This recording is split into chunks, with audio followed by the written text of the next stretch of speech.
மத்தேயு 4வது அதிகாரம் 4வது வசனம்.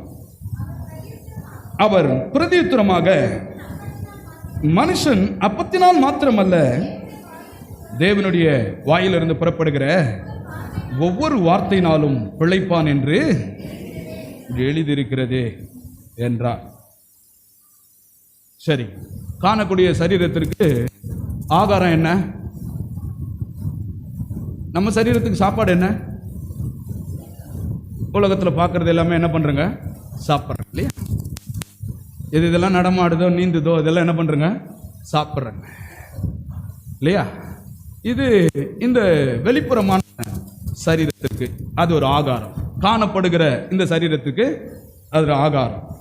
ஆனால் இந்த காணப்படுகிற சரீரத்தை இயக்கக்கூடிய ஒன்று உள்ளே இருக்கிறது. அது காணக்கூடாத ஆவி மனிதன்.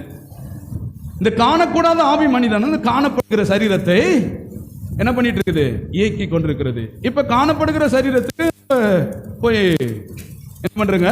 கொட்டிக்கிறங்க.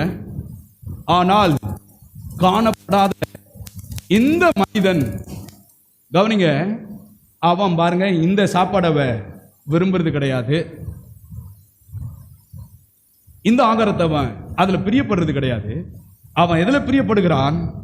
கவனிங்க, மனுஷன் அப்பத்தினால் மாத்திரமல்ல, இந்த சரீரம் சாப்பாட்டினால் மாத்திரம் இல்ல, உள்ள இருக்கிற தேவ மனிதன் சொல்றாரு, அப்பத்தினால் மாத்திரமல்ல, தேவனுடைய காணக்கூடாத தேவனுடைய வார்த்தையிலிருந்து இல்லையா வருகிற ஒவ்வொன்றிலும் அந்த ஆவி மனிதன் பிழைத்துக் கொண்டிருக்கிறான். எத்தனை பேர் விசுவாசிக்கிறீர்கள்? அப்ப இந்த மனிதனுக்கு நீங்க போய் பிரியாணி கொடுத்தா சரீரம் சந்தோஷப்படும். ஆனால் உள்ள இருக்கிற ஆவி மனிதன் காணக்கூடாத தேவன் மேல பிரியப்படுகிறது, காணக்கூடாத தேவனுடைய வார்த்தையிலே வாஞ்சிக்கிறது. அதனாலதான் அது சொல்லுகிறது, மனிதன் அப்பத்தினால் மாத்திரமல்ல, தேவனுடைய வாயிலிருந்து புறப்படுகிற ஒவ்வொரு வார்த்தையினாலும் ஆவி மனிதன் பிழைப்பான், வாழ்வான், செழிப்பான். உங்களுக்கு ஒன்று தெரியுமா?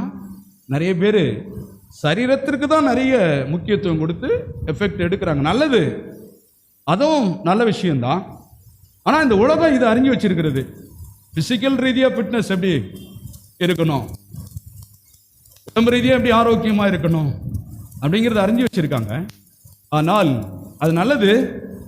அதே சமயத்தில் உலகம், கவனிங்க, இந்த உள்ளான காணக்கூடாத ஆவி மனிதனை அதை பலப்படுத்துறதுல,